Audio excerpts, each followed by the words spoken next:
حمد و صلات کے بعد معزز و محترم سامعین و حاضرین، ماہ ذو الحجہ شریف کا آغاز ہونے والا ہے۔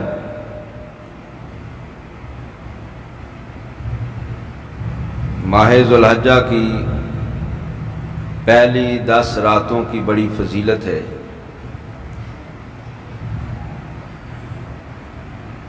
اللہ پاک نے قرآن مجید کے اندر ان 10 راتوں کی قسم اٹھائی ہے، والفجر ولیال عشر، اور فجر یعنی صبح اور 10 راتوں کی قسم۔ عبداللہ ابن عباس رضی اللہ تعالی عنہما فرماتے ہیں کہ ان 10 راتوں سے مراد ذو الحجہ شریف کی پہلی 10 راتیں ہیں،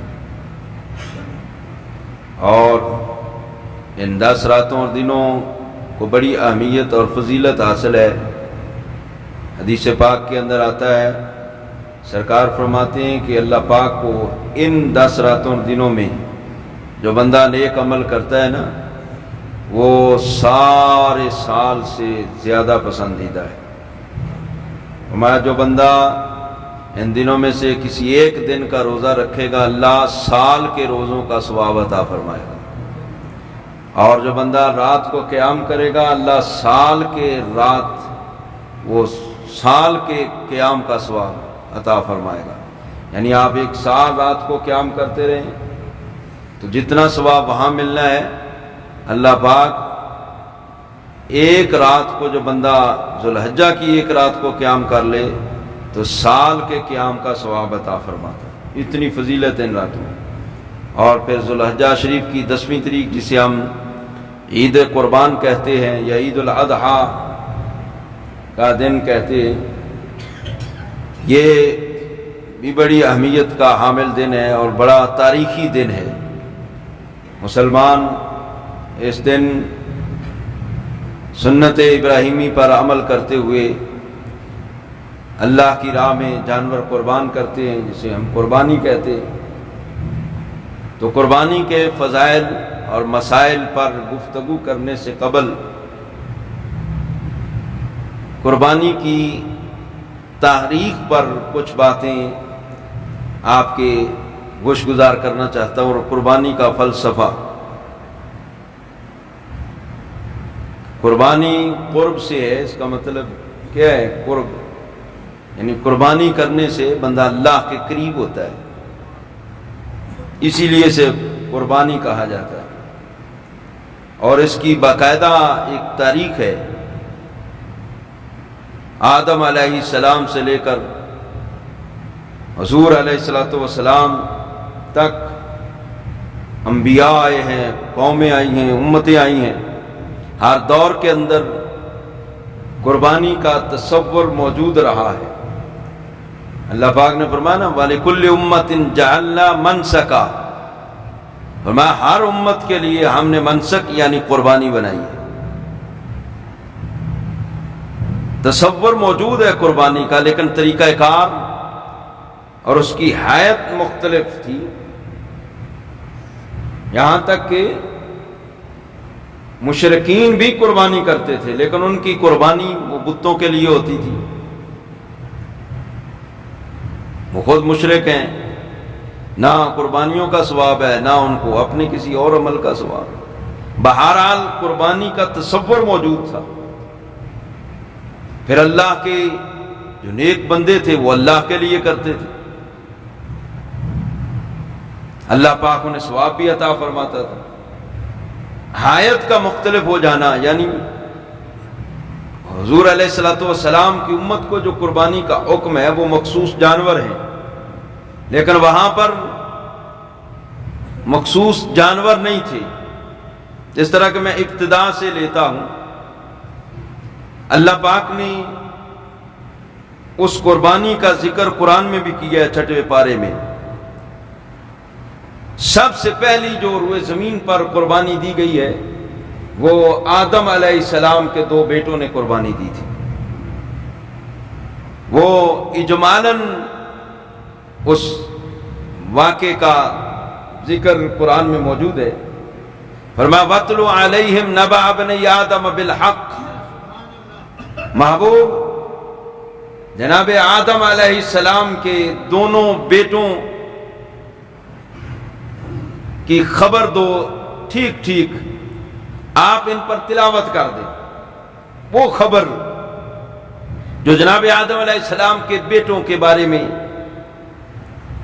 ٹھیک ٹھیک آپ بیان کریں. وہ کیا خبر ہے جس کا حکم اللہ پاک اپنے محبوب علیہ السلام کو دے رہا ہے کہ محبوب اپنی امت کو یہ خبر دو، ان تک بھی وہ واقعہ پہنچاؤ. وہ کیا؟ ما اذ قربا قربانا فتقبل من احدهما ولم يتقبل من الاخر قال لأقتلنك قال انما يتقبل الله من المتقين. کہ جب دونوں بیٹوں نے قربانی دی، فتقبل من احدهما، ایک کی قبول ہو گئی، ولم يتقبل من الاخر، اور دوسرے کی قبول نہ ہوئی. جس کی قبول نہیں ہوئی وہ اندر سے ٹھیک نہیں تھا، نیت میں فتور تھا، حسد میں آ کر کہنے لگا لأقتلنک. جس کی قبول ہوئی کہنے لگا میں تجھے قتل کروں گا. جی مجھے کیوں قتل کرے گا؟ تیری قربانی قبول نہیں، قتل مجھے کرے گا؟ قربانی قبول نہ ہونے کا مجرم میں نہیں ہوں، تو خود مجرم ہے. تیری نیت میں فتور تھا، اخلاص نہیں تھا. کیوں؟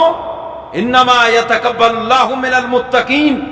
اللہ تو تقوی والوں سے کوئی بھی قربانی یا عبادت قبول فرماتا ہے. اخلاص والوں کی عبادت قبول ہوتی ہے. تیری نیت میں خلوص نہیں تھا، اس لیے تیری قربانی قبول نہیں. اب یہ تو اجمالاً میں نے بھی عرض کر دیا ہے آیت اور اس کا ترجمہ. تھوڑی سی اس کی تفصیل سمجھاتا ہوں. جناب آدم علیہ السلام، آپ کی جو صلبی اولاد تھی اس کی تعداد ہے 41. 21 بیٹے ہیں اور 20 بیٹیاں ہیں. جو آپ کا بیٹا قتل کر دیا گیا تھا، قابیل نے قتل کیا تھا جناب حابیل کو، تو ان کے بدلے میں جناب شیس علیہ السلام اکیلے پیدا ہوئے تھے. باقی جتنے بھی بچے آپ کے پیدا ہوئے ہیں نا، وہ جڑواں ہی پیدا ہوئے. ایک بیٹا پیدا ہوتا ہے، ایک بیٹی، ایک بیٹا پیدا ہوتا ہے، ایک بیٹی پیدا ہوتی ہے، ایک بیٹا ساتھ ایک بیٹی پیدا ہوتی ہے.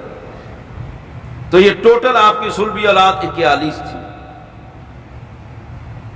اور جب آپ کا وصال ہوا، آپ کے پوتے جناب نواسے نواسیاں، وہ تعداد تو ہزاروں میں چلی گئی تھی. بہرحال آپ کی جو اولاد تھی وہ 41 تھی. سب سے پہلے جو آپ کے ہاں اولاد پیدا ہوئی وہ ایک بیٹا اور بیٹی. بیٹے کا نام قابیل ہے، بیٹی کا نام اقلیمہ ہے. دوسری اولاد پیدا ہوئی ہے، بیٹے کا نام حابیل ہے، بیٹی کا نام لیوزا ہے. وہاں پر قانون یہ تھا، شریعت کا قاعدہ یہ تھا کہ جو پہلے جوڑا پیدا ہوتا ہے، شادی کرنی ہے تو کیسے کرنی ہے؟ پہلے جو جوڑا پیدا ہوا نا بہن بھائی، اس جوڑے کی شادی جو دوسرا جوڑا پیدا ہوا ہے اس سے کی جاتی تھی. اب اصول کے مطابق پہلے جوڑے کی شادی دوسرے جوڑے سے ہونی تھی. قابیل کے ساتھ جو ان کی ہمشیرہ پیدا ہوئی، اس کا نکاح جو بعد میں جوڑا پیدا ہوا حابیل اور لیوزا، حابیل سے نکاح ہونا تھا اور لیوزا کا نکاح قابیل سے ہونا تھا. تو قابیل کو شیطان نے ورگلایا، جو انسان کا سب سے بڑا دشمن ہے. ان الشیطان للانسان عدو مبین. میں شیطان یہ انسان کا کھلا دشمن ہے. اس کا جہاں بس چلتا ہے یہ اپنا پورا بس لگاتا ہے، ٹل لگا دیتا ہے اللہ کے بندوں کو راہ راست سے ہٹانے کے لیے. اب شیطان نے اس کو پھسلا دیا، ورگلایا، شہوت کا اور خواہشات کا پردہ اس کی عقل پر ڈال دیا، اور یہ حسد کے مرض میں مبتلا ہو گیا. اور یہ بات ذہن میں رکھیں، اس زمین پر جو سب سے پہلا گناہ ہوا ہے وہ حسد ہی ہے. حسد میں آ کر، حسد کسے کہتے ہیں؟ کسی بھائی کے پاس کوئی نعمت ہے، کوئی کمال ہے، بندہ کہے کہ یہ اس سے کمال ختم ہو جائے، اس سے نعمت ختم ہو جائے، میرے پاس آ جائے، اس کو حسد کہتے ہیں۔ اور یہ مذموم ہے، یہ گناہ ہے، اور دل کی بیماریوں میں سے ایک بری ترین بیماری ہے۔ سرکار نے فرمایا حسد ایمان کو ایسے برباد کرتا ہے جیسے ایلوا شہد کو خراب کر دیتا ہے۔ اب ایلوا کسے کہتے ہیں؟ ایلوا مصبر کو کہتے ہیں، یہ کوار گندر سے بنتا ہے۔ مصبر کڑوا ہوتا ہے، اس کو شہد میں ڈالیں تو شہد بھی کڑوا بد ذائقہ ہو جاتا ہے۔ فرمایا حسد یہ ایسی بیماری ہے، کسی سے حسد کرنا، بغض رکھنا، کینہ رکھنا، فرمایا یہ ایسا گناہ ہے، یہ ایمان کو ایسے برباد کر دیتا ہے جیسے ایلوا شہد کو برباد کرتا ہے۔ اور ایک روایت میں ان الحسد یاکل الحسنات کما تاکل النار الحطب، فرمایا حسد نیکیوں کو ایسے کھا جاتا ہے جیسے آگ لکڑی کو جلا کر راکھ کر دیتی ہے، اور ایمان ایسے برباد ہوتا ہے۔ حضرت فضیل بن عیاض کے بارے میں امام غزالی رحمت اللہ علیہ نے لکھا ہے کہ آپ کا ایک شاگرد قریب المرگ تھا، آپ اس کے پاس گئے، جا کر سورہ یاسین شریف کی تلاوت شروع کی۔ سورہ یاسین شریف پڑھ رہے ہیں تو آپ کے شاگرد نے کہا استاد جی اس کو بند کر دیں۔ انہوں نے تلاوت کا سلسلہ موقوف کر دیا، آپ نے کلمہ شریف کا ورد شروع کر دیا۔ حکم بھی یہی ہے لقنوا موتاکم بلا الہ الا اللہ، اپنے مردوں کو لا الہ الا اللہ کی تلقین کرو، یعنی جو بندہ دنیا سے جا رہا ہو تو اس کے پاس بیٹھ کر کلمہ شریف کا ورد کیا جائے، اسے کہا نہ جائے بلکہ ورد کیا جائے۔ جب وہ سنے گا نا تو سن کر اس کی زبان پر بھی کلمہ جاری ہو جائے گا۔ تو آپ سنت کے مطابق اپنے شاگرد کے پاس کلمہ کا ذکر آپ نے شروع کر دیا۔ اب اس کی قسمت میں تو بدبختی تھی، کہنے لگا استاد جی سے ذکر بھی بند کر دیں، میں اس سے بھی بیزار ہوں۔ آپ نے ذکر بند کر دیا، بڑا آپ مغموم ہوئے، بڑے پریشان ہوئے، اسی پریشانی کی حالت میں گھر آ گئے۔ وقت گزرتا گیا، آپ بڑے پریشان ہیں۔ ایک دن آپ نے خواب دیکھا، کیا دیکھتے ہیں کہ آپ کا وہی شاگرد جس نے آپ کو کلمہ پڑھنے سے روکا، سورہ یاسین شریف کی تلاوت سے روکا، اس کو دوزخ کے فرشتے زنجیروں میں باندھ کر گھسیٹ کر جہنم کی طرف لے جا رہے ہیں۔ میں نے پوچھا یہ تیرا حال کیوں کر ہوا؟ تیرا ایمان کیوں کر برباد ہوا؟ تیری زبان پر کلمہ کیوں نہیں چلا؟ وہ کہنے لگا استاد جی مجھ میں 3 عیب تھے، 3 عیب تھے، 3 نقص تھے جس کی وجہ سے میرا ایمان برباد ہو گیا، اور آج مجھے جہنم کی طرف لے جایا جا رہا ہے۔ فرمایا کون سے عیب تھے؟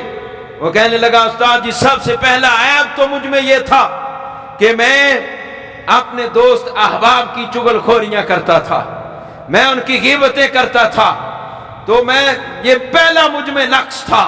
اور دوسرا عیب مجھ میں یہ تھا کہ میں اپنے ساتھیوں سے حسد رکھتا تھا، عناد رکھتا تھا، بغض رکھتا تھا۔ اور تیسرا عیب مجھ میں یہ تھا کہ مجھے ایک حکیم صاحب نے بتایا، مجھ میں ایک بیماری تھی، حکیم نے مجھے بتایا تھا کہ سال کے بعد 1 پیالہ شراب کا پی لیا کرو، بیماری قریب نہیں آئے گی، سال ٹھیک گزر جائے گا۔ تو میں وہ شراب کا پیالہ بھی سال کے بعد پیتا تھا۔ آج ہمارے معاشرے میں لوگ یہ بھی کہہ دیتے ہیں، اور کچھ ڈاکٹر بھی کہہ دیتے ہیں، حرام دوائیاں کھلا دیتے ہیں، حکیم بھی کھلا دیتے ہیں، جی مریض کے لیے یہ جائز ہے۔ سرکار فرماتے ہیں حرام کے اندر شفا نہیں ہے۔ اب حکیم لاکھ کہتا رہے، جب سرکار نے فرما دیا جن کی زبان سے ہمیشہ حق اور سچ نکلتا ہے، فرمایا حرام میں شفا نہیں، تو اب حرام میں شفا نہیں ہے۔ کو بندہ کہے بطور علاج میں استعمال کرتا ہوں تو کرتا رہے، اس میں شفا تو ہے نہیں، سرکار نے جو فرما دیا حرام میں شفا نہیں۔ وہ کہنے لگا میں سال کے بعد شراب کا پیالہ پیتا تھا، یہ 3 عیوب تھے مجھ میں، ان تینوں کی وجہ سے میرا ایمان بھی برباد ہو گیا اور آج میرا یہ حشر ہو گیا ہے۔ تو گرامی قدر حضرات، حسد بندے کا ایمان ایسے برباد کر دیتا ہے، دنیا بھی خراب ہو گئی، آخرت بھی خراب ہو گئی۔ وہ قابیل جناب آدم علیہ السلام کا بڑا بیٹا، جس کی ہمشیرہ اس کے ساتھ جو پیدا ہوئی تھی، اس کا نکاح ہونا تھا حابیل سے جو بعد میں پیدا ہوا، اور ان کی ہمشیرہ کا نکاح ہونا تھا قابیل سے۔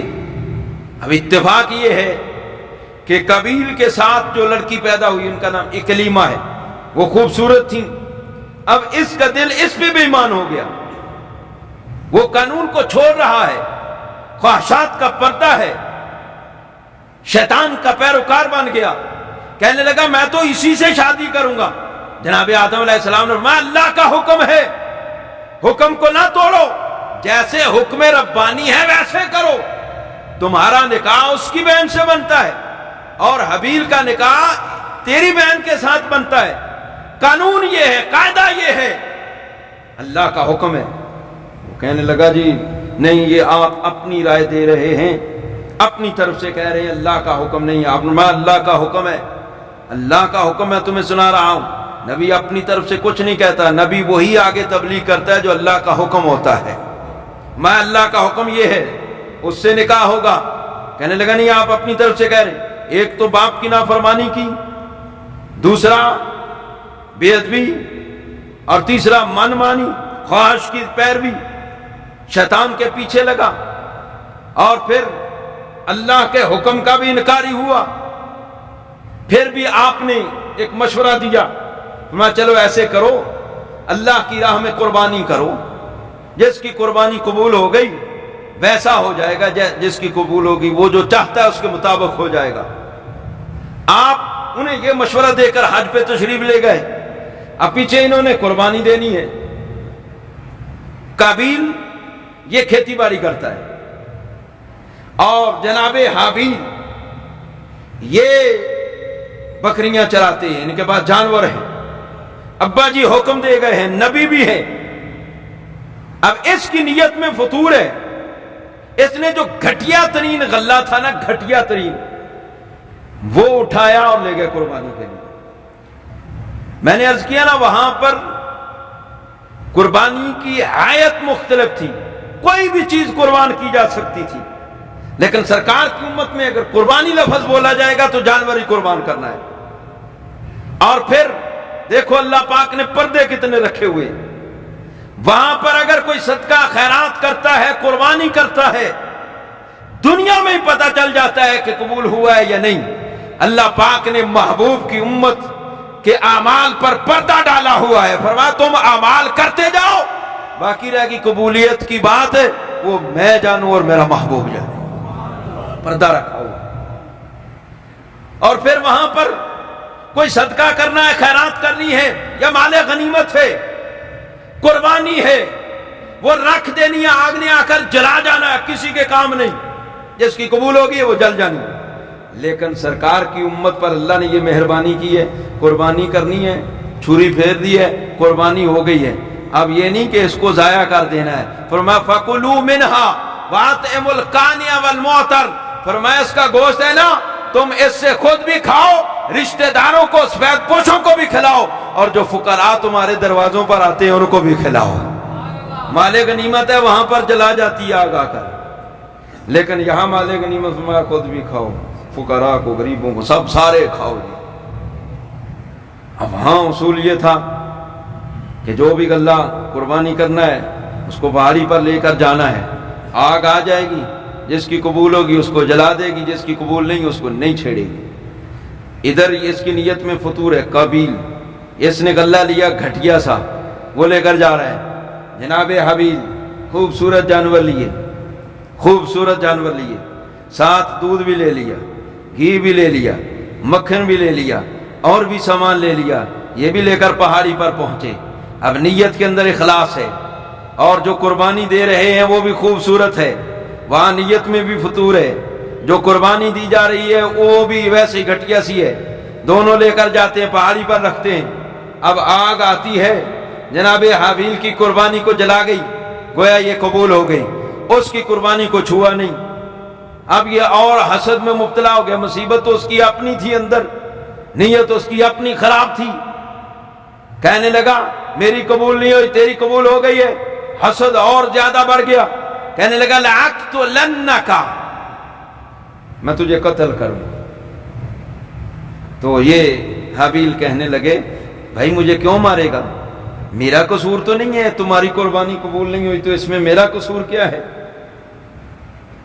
تمہاری نیت ٹھیک نہیں، اور پھر تم نے گھٹیا وہ جو غلہ تھا وہ پیش کیا، اس میں میرا کیا قصور ہے؟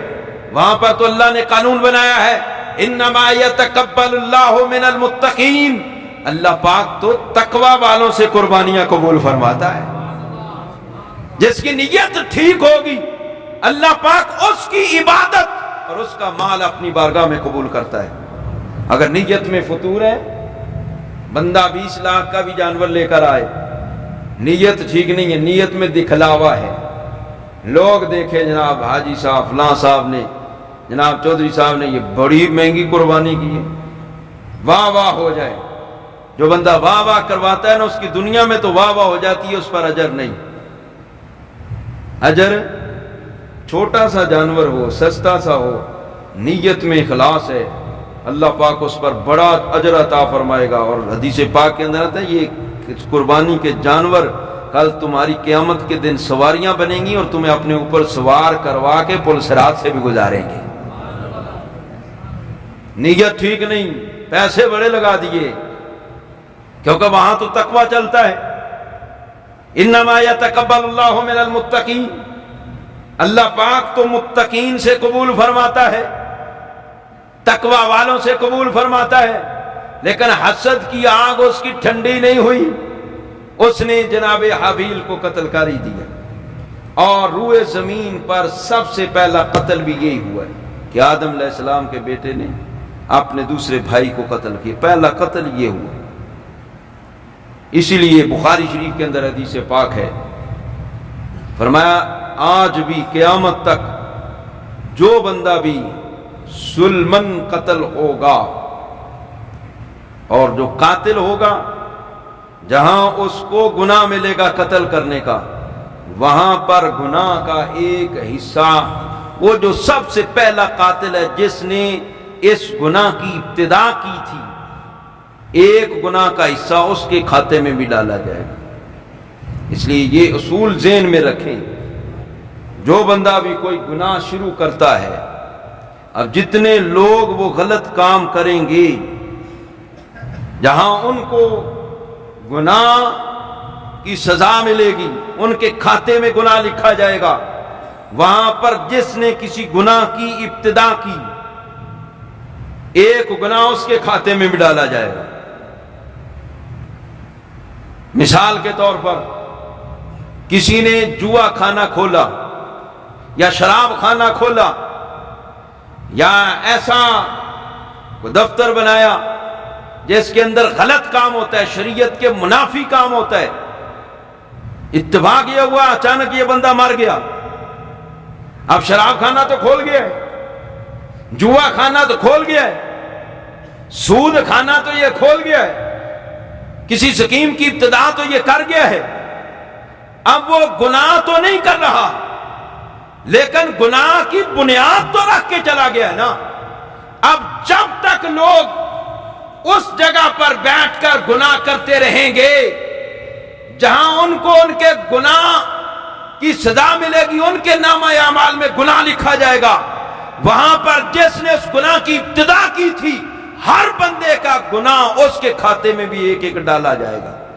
جس طرح ہر قاتل کا جرم اور گناہ قاتل کو اس کے کھاتے میں ڈالا جائے گا، اسی طرح ہر قتل کا گناہ کا ایک حصہ قبیل کے کھاتے میں بھی ڈالا جا رہا. اور یہ بخاری کی حدیث پاک ہے. بندہ جو بھی کسی گناہ کی ابتدا کرتا ہے وہ مر بھی جائے لیکن جتنے لوگ اس پر عمل کرتے رہیں گے، اس گناہ میں شریک ہوں گے، اس وجہ سے تو اس ان کے گناہوں کا ایک حصہ وہ گناہوں کی ابتدا کرنے والے کے کھاتے میں بھی ڈلے گا۔ بہرحال وہ کہنے لگا میں قتل کروں گا، قتل کر دیا اس نے۔ انہوں نے بتھیر سمجھایا کہ اس میں میرا کوئی قصور نہیں ہے، انما یتقبل اللہ من المتقین، اللہ تو تقوی والوں سے عبادت قبول کرتا ہے، قربانی قبول کرتا ہے۔ اور پھر قرآن کے ایک اور مقام پر 14ویں پارے میں اللہ نے فرمایا لن ینال اللہ لحومها ولا دماؤها ولکن ینالہ التقوی منکم، فرمایا اللہ کی بارگاہ میں نہ تو تمہاری قربانیوں کے جو جانور ہیں ان کا خون پہنچتا ہے اور نہ ہی ان کا گوشت پہنچتا ہے۔ بندہ جتنا مرضی بڑا جانور کرے، جتنا مرضی اس کا خون بہائے، فرمایا لن ینال اللہ لحومها ولا دماؤها، نہ تو تمہاری قربانیوں کے اللہ کی بارگاہ میں گوشت پہنچتے ہیں اور نہ ہی اس کی بارگاہ میں قربانی کے جانوروں کا خون پہنچتا ہے۔ پھر اللہ کی بارگاہ میں کیا پہنچتا ہے جس پر اجر ملتا ہے؟ فرمایا وَلَٰكِن يَنَالُهُ التَّقْوَىٰ مِنْكُمْ، اللہ کی بارگاہ میں اگر کوئی چیز پہنچتی ہے تو وہ یہ ہے کہ جو تمہارے دل کے اندر تقویٰ چھپا ہوا ہے، پرہیزگاری چھپی ہوئی ہے، اللہ کی رضا مطلوب ہے، اس کی خوشنودی مطلوب ہے، جو اخلاص ہے اللہ کی بارگاہ میں یہ چیز پہنچتی ہے۔ اس لیے حضور علیہ السلام نے فرمایا ان اللہ لا ينظر الى صورکم ولا الى اموالکم ولكن ينظر الى نجاتکم، فرمایا اللہ پاک نہ تو تمہاری ظاہری شکل و صورت کو دیکھتا ہے اور نہ ہی تمہارے مال و دولت کو دیکھتا ہے۔ اللہ پاک اس چیز سے بے نیاز ہے، یہ ساری اس کی تخلیق ہے، اس کی عطا کردہ چیزیں، وہ مالک ہے، وہ نہ کسی کی شکل صورت کو دیکھتا ہے، نہ کسی کے قبیلہ و خاندان کو دیکھتا ہے، نہ کسی کے عہدے اور منصب کو دیکھتا ہے، نہ کسی کے مال کو دیکھتا ہے، وَلَٰكِن يَنظُرُ إِلَىٰ نِجَّاتِكُمْ، حضور نے فرمایا اللہ پاک تو دلوں کے اندر جو نیت چھپی ہوئی ہے نا اس کو دیکھتا ہے۔ نیت میں اخلاص ہے، اللہ پاک اجر بے بہا عطا فرماتا ہے۔ نیت میں دکھلاوا ہے تو دکھلاوا دنیا کے لیے ہے، اس کو شرک اصغر کہا گیا، ریاکاری کو۔